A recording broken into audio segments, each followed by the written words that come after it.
Hola, ¿qué tal? Soy Catalina Julia Artesi, investigadora del área de las mujeres en las artes del espectáculo, del Instituto de Artes del Espectáculo de la UBA, Facultad de Filosofía y Letras. Esto forma parte de un ciclo que se llama Teatro Presente, es un ciclo de investigación-acción que hacemos los investigadores, donde entrevistamos a artistas artistas argentinos en su mayoría, que están realizando puestas en escena en nuestra ciudad de Buenos Aires. En este momento estamos junto al equipo, una parte del equipo, no todo, de la obra La Malinche, una obra que escribió Cristina Escofet y que dirige el director Andrés Basalo, junto con Ana Giovino, que es una de las protagonistas, Maya Mónaco, quien en este momento se ha unido al Zoom. eh, y bueno, obviamente, además de los que están en la parte de adelante en la puesta, también está la presencia de un músico en escena y toda un área técnica que se ocupa del diseño eh, visual que tiene la puesta, de la cual vamos a hablar. Eh, bueno, empezaremos por la autora, Cristina Escofet, que además se ha especializado en trabajar mucho mujeres en el teatro argentino y latinoamericano, además de otro tipo de personajes. Y bueno, mi idea era saber por qué elegiste a la Malinche, digamos, a este personaje tan controvertido de la conquista española, y no a otras mujeres de la misma época. La verdad, gracias por la pregunta. Bueno, hay una parte divertida en todo esto, que es que Hernán Cortés fue una figura, fue una incógnita en mi vida por un chiste de mi padre, que era una especie de intelectual juguetón, y que como nosotros vivíamos cambiándonos de lugar por su trabajo, yo tenía siempre esa cosa de que me van a preguntar de dónde sos. Y entonces un día le dije a mi papá que tenía así, entonces me dijo, mira, cuando te pregunten de dónde sos, tenés que decir que sos la nieta de Hernán Cortés que supo quemar sus naves. Pero yo tenía 6 años cuando le di esa respuesta a la maestra, que se quedó muy sorprendida porque no entendía por qué se lo decía, tampoco yo entendía por qué se lo preguntaba.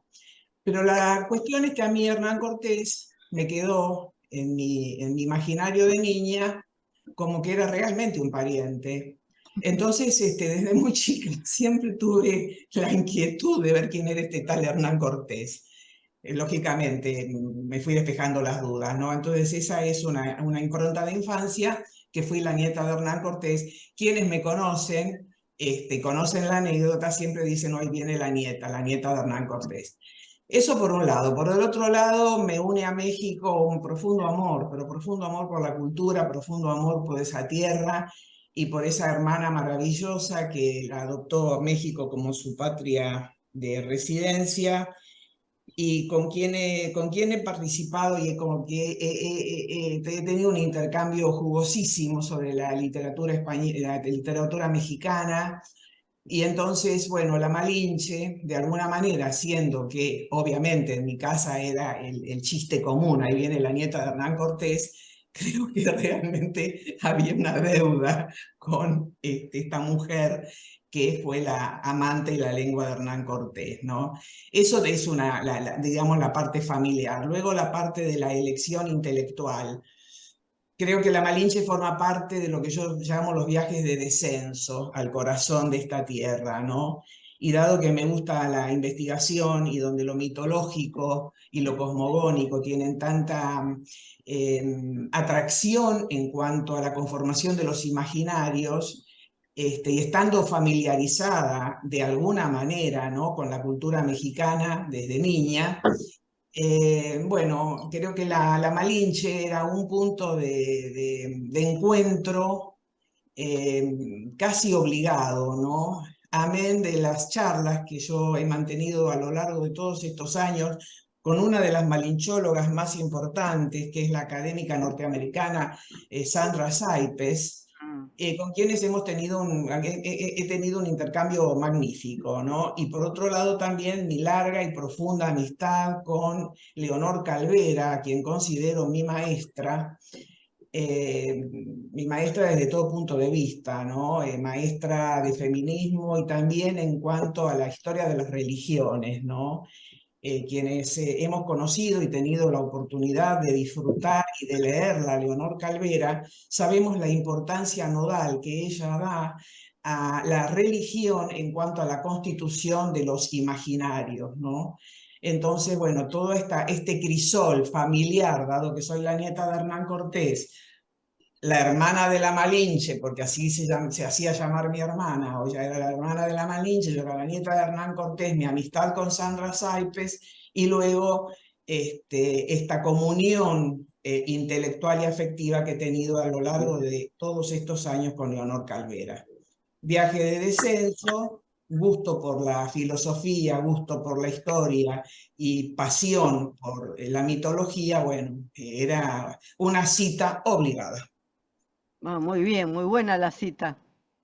Una cita histórica. Bueno, Sí. mi otra pregunta ya prácticamente está contestada, porque yo quería saber qué habías utilizado para investigar, porque en un reportaje contaste que estuviste Bueno, mucho tiempo. puedo nombrar algunos libros, así de memoria. Jane Louise Brand es una novelista norteamericana que escribió una novela de más o menos unas 700, 800 páginas. Es una de las novelas más prolíficas que existen sobre la Malinche. Luego está la obra de Laura Esquivel, que está en otra coloratura, en una coloratura libre.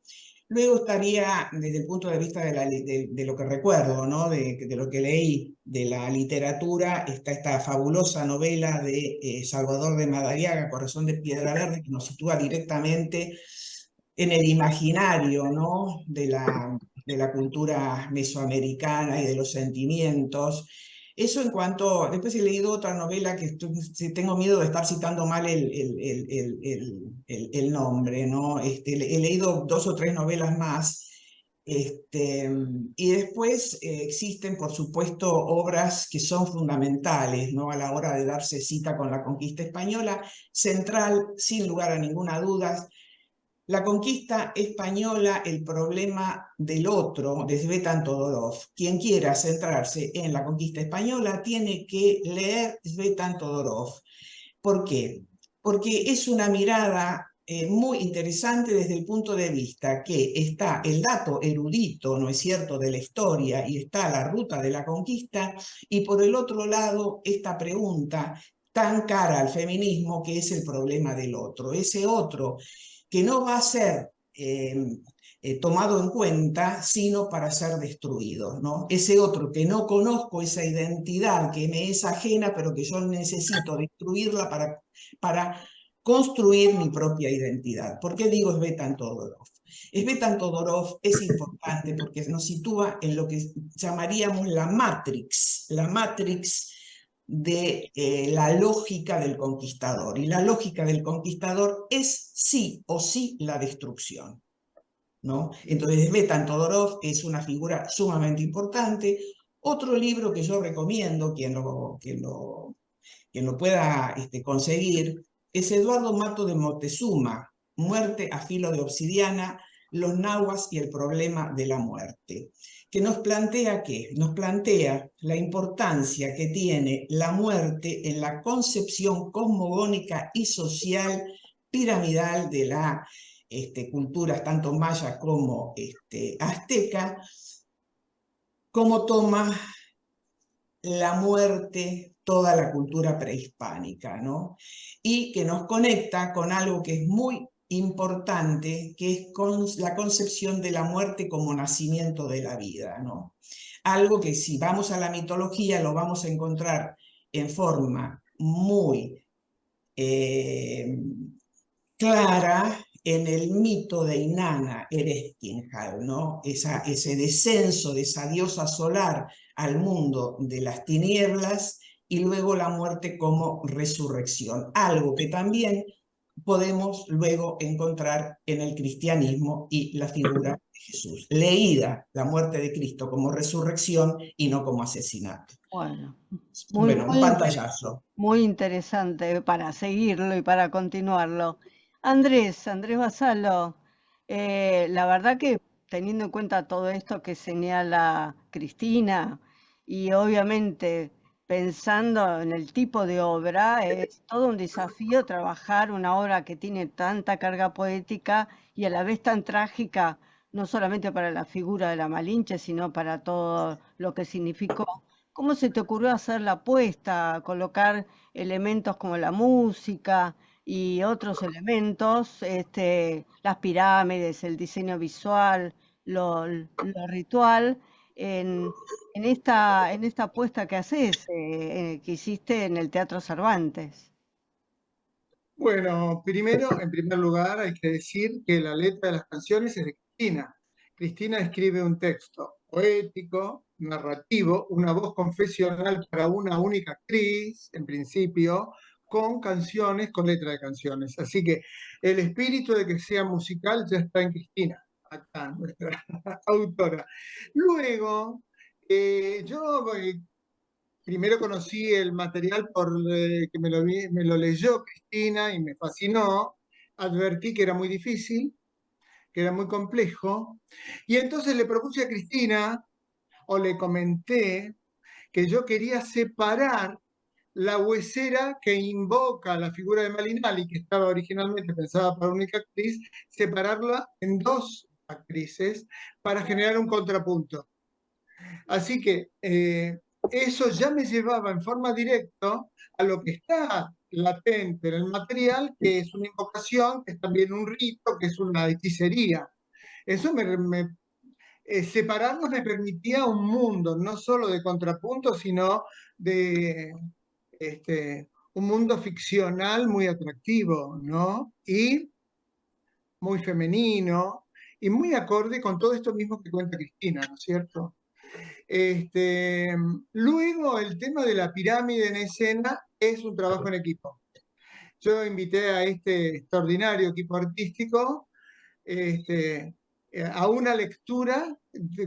Primero nos encontramos con Ana y con Maya, hicimos algunas lecturas, después invité al equipo artístico a que escucharan la obra en boca de las actrices, que es muy diferente que leerlo uno, aunque eran incipientes los ensayos, y ahí yo siempre sabía que necesitamos desniveles para poder tener en el contrapunto distintos niveles para la huesera y Malinal. Luego entonces, trabajando con Alejandro Mateo en la escenografía, fue surgiendo la posibilidad de una pirámide y todos los otros lenguajes. Es decir, hay mucho trabajo en equipo. La obra se ensayó con mucha intensidad, ponele un mes y medio de 4 horas diarias, con las actrices y con los músicos, de tal manera de tener un planteo general. Y luego permitió descansar las vacaciones para reflexionar con los compañeros, ver la filmación y discutir la sumatoria de los lenguajes. En equipo, es un trabajo de equipo. Con artistas, con colaboradores muy talentosos. Ni hablar de las actrices acá presentes. Desde ya, pero yo justamente una de las cosas cuando vi la obra, eh, todo el diseño espacial, primero digamos la proximidad con el público y aparte el diseño visual de animación que también está junto con las grandes actrices que están desde ya, pero yo pensaba en que los espectadores actuales que están habituados a la televisión, a los medios, ¿no? A todo lo que es tecnológico, ese ritmo que le imprime también lo visual, pienso que también apunta un poco a eso, ¿no? Absolutamente, es un contrapunto entre la actuación, el espacio, las proyecciones, lo sonoro musical, las actrices entre sí. Es todo un trabajo así. Lucio Basalo hizo el diseño de las proyecciones, es mi hijo. Supongo. Tuvimos la oportunidad de viajar en alguna oportunidad 40 días por México, de Querétaro para abajo y conocer todos los sitios arqueológicos, o buena parte de ellos.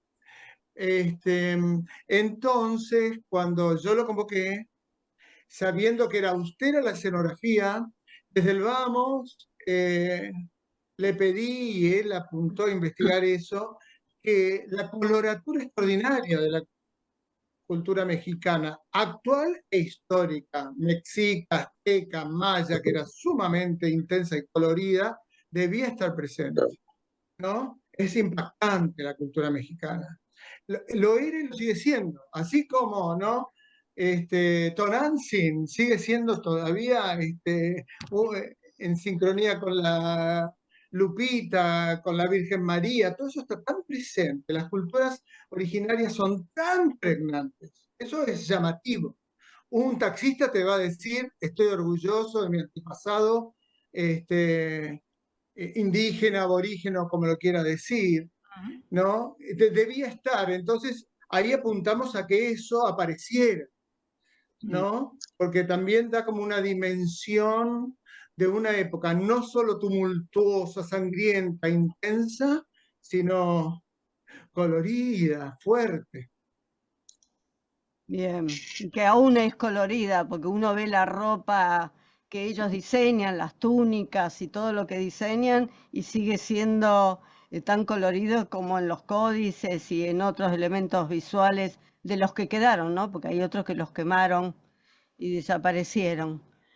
Muy interesante esta interacción de lenguajes. Ana Llovino, yo me acuerdo de haber visto tu interpretación de Antígona de Watanabe en el Celsit hace muchos años.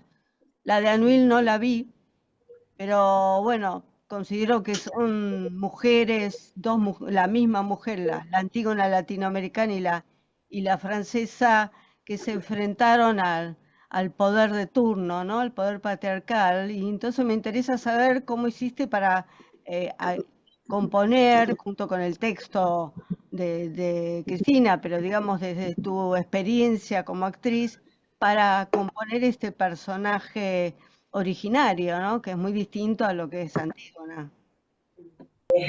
También dice Antígona Vélez, que Antígona Vélez es de Marechal Claro, y la trae acá a Las Pampas.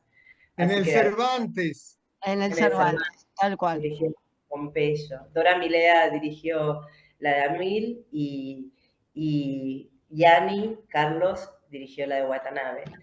Pero o sea, si bien es verdad que tienen algo en común que es enfrentar al poder, Malinche lo enfrenta, pero también se acopla, es más de alguna manera estratega que Antígona, que decide directamente morir si hace falta para llevar su justicia a cabo, que es enterrar a su hermano Malinche. Se acopla y para poder ser parte también de un poder que ella perdió, ella es descastada y de alguna manera Cortés le da otra vez alguna envergadura de No, poder. ella era una princesa. Claro, fue descastada por su propia madre, vendida desde niña a los mercaderes pochtecas. Entonces, hay algo, digamos, que los demás asocian. Yo no las tengo para nada asociadas, ¿viste? Para mí son dos estrategias diferentes de actuación. Una es como un fuego que se manda a hacer lo que tiene que hacer y no hay estrategia más que enterrar al hermano. La otra de alguna manera es una superviviente y quiere vivir y se agarra a la vida así, se aferra y va haciendo y construyéndose a medida que va viendo oportunidades para seguir viviendo, ¿no? Y a la vez Cristina hace una ópera, bueno, para mí, no sé si es la operación de Cristina, digo, es la interpretación que yo hice del texto, la actualiza a las operaciones que tenemos las mujeres también, que hacer y que fuimos haciendo a lo largo de la historia para estar insertadas en un lugar político importante de decisiones. De alguna manera, cuando Cristina dice ser mujer, es ser la desollada, la sin piel, la enterrada y la que vive olvidada, y la obediente y la traidora. Ser mujer es hablar la lengua de los que te venden y la lengua de los que te compran y la lengua de los que te adivinan el pensamiento. A mí me parece absolutamente actual, porque en cuántas veces somos invisibilizadas todavía, cuántas veces nuestro pensamiento es robado y puesto en boca de otros.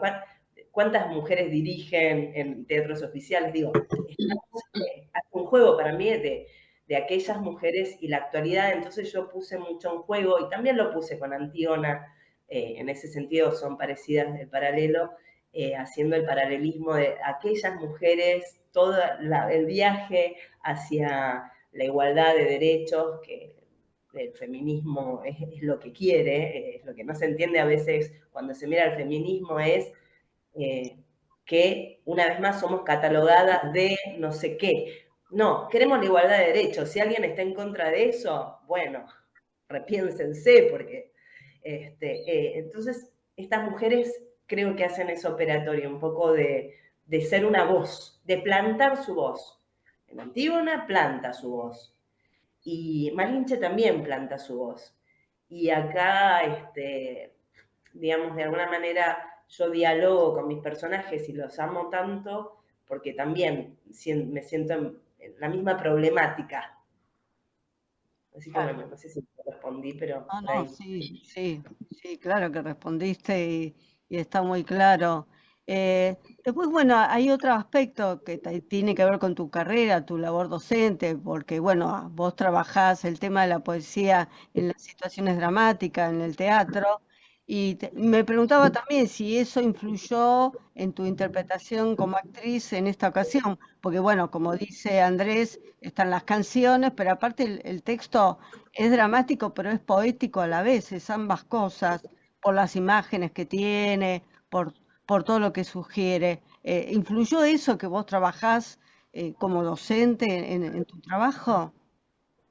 Es que seguramente, pero es porque, ¿qué es primero el huevo o la gallina, no? Yo cuando decidí probar qué me pasaba a mí siendo docente, dije, bueno, ¿cuál podría ser mi aporte? Porque hay tanta gente dando clases de teatro que cada uno da su aporte, ¿cuál sería el mío? Y yo, medio por el destino, digamos, un destino que en este caso, en esta vertiente, mi vida fue hermoso, me llamaron para hacer obras de teatro clásico, obras de un lenguaje poético. Con Maya compartimos un texto de Monti, que es alta poesía, que es La oscuridad de la razón, digo, para poner un ejemplo, pero hice mucho teatro clásico y también hice teatro de poesía, ¿no? Ya en el Centro Cultural de la Cooperación. Entonces dije, bueno, entonces mi aporte podría ser cómo llevar a la poesía al cuerpo poético y que ese cuerpo es el que dice la poesía. Entonces no es que declama ni dice el texto como si fuera, ay, estoy diciendo poesía, sino que es un hablar poético desde un sentir poético, desde un cuerpo poético. Entonces las prácticas que hacemos en las clases tienen que ver con salir de la realidad cotidiana, de ese cuerpo cotidiano, no es un cuerpo que se sienta como ahora nosotros y tomamos mate, sino que accede a un nivel de realidad, porque es tan real, pero realidad poética, que no usamos en el devenir de las compras, el día, lo cotidiano, pero que está en nosotros, ¿no? Entonces, revelar que somos agua y que ese agua, por ejemplo, puede estar en ebullición o ser un lago tranquila, es un aspecto físico del cuerpo, pero a la vez es un comprender poético y esa palabra poética sale de ahí con vida, ¿no? Y con necesidad. De alguna manera es como mezclar Stanislavski, que es método de las acciones físicas, por eso se llama poesía en acción. ¿Qué es lo que quiero? ¿Qué es lo que hago? Es eso, pero desde un cuerpo poético, ¿no? Eso. Maya, una última pregunta antes de que nos corten.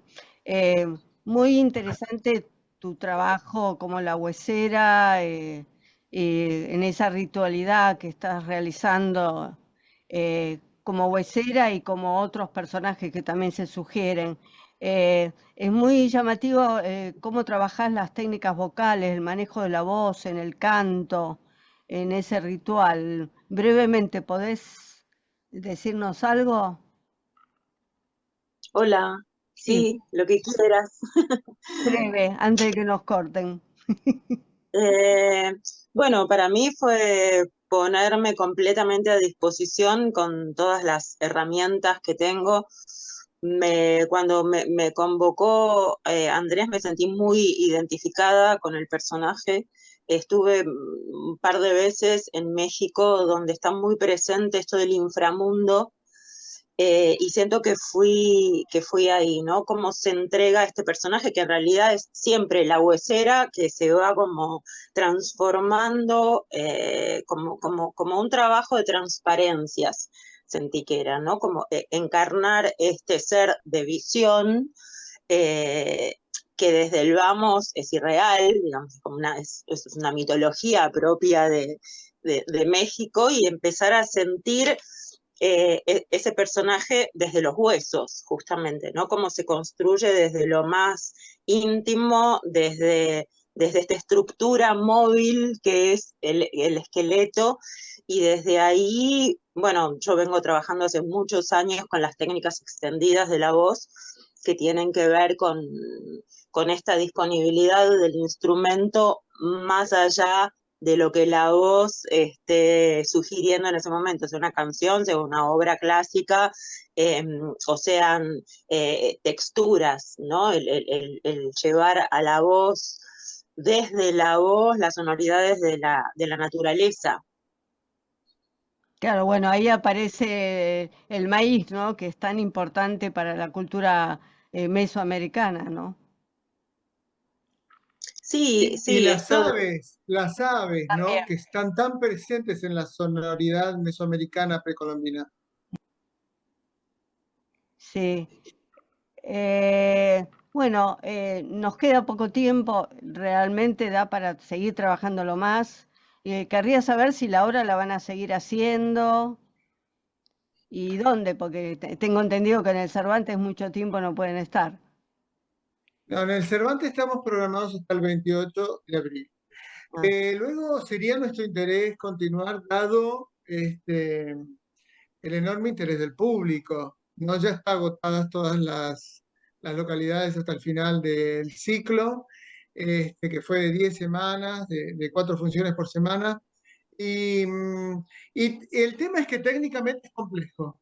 Tenemos que conseguir las condiciones o reformular algunas de esas condiciones para poder continuar fuera de un teatro oficial que tiene una cantidad de medios que viabilizan este, la coexistencia de todos los lenguajes. mm. De cualquier manera, es idea, porque creo que el espectáculo está palpitando y buscando y esperando continuación. Así que, bueno, ojalá sea posible. Sí, Vamos a ojalá. estudiar esa posibilidad. Estaría bueno que por ahí pudieran, por supuesto teniendo en cuenta estos aspectos que señalás vos, Andrés, que la sigan viendo, porque la verdad que a sala llena y la gente con muy impregnada de la obra y de lo que transmite, y me parece que estaría bueno que otros públicos puedan verlo, ¿no? Es decir, ampliarlo. Ojalá, ojalá que puedan. Si pueden, avisen, ¿eh? Porque Sí, cómo no. Es que mira, la obra, más allá de sus aspectos históricos fascinantes, como bien dice Ana, interpela al espectador actual.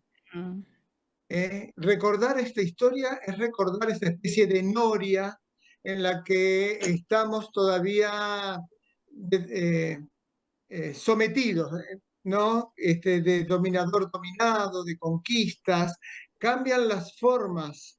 pero no esa dinámica de dominación del hombre por el hombre, y este es un tema muy central en la obra, porque es la historia de Malinali, pero es la historia de la conquista, la historia de los imperios, Mm, ¿no? Porque a un tremendo imperio español se opone un también autoritario y difícil imperio azteca, ¿no? ujú. Los imperios son tremendos, entonces es la historia de la humanidad reducida a una etapa concreta de la historia, ¿no, Cristina? Sí, yo creo que está muy bien lo que está diciendo Andrés y cómo de alguna manera no solamente la Malinche es un personaje contemporáneo casi shakespeariano, ¿no? Porque interpela un problema de identidad muy fuerte, un problema de poder muy fuerte, ¿no?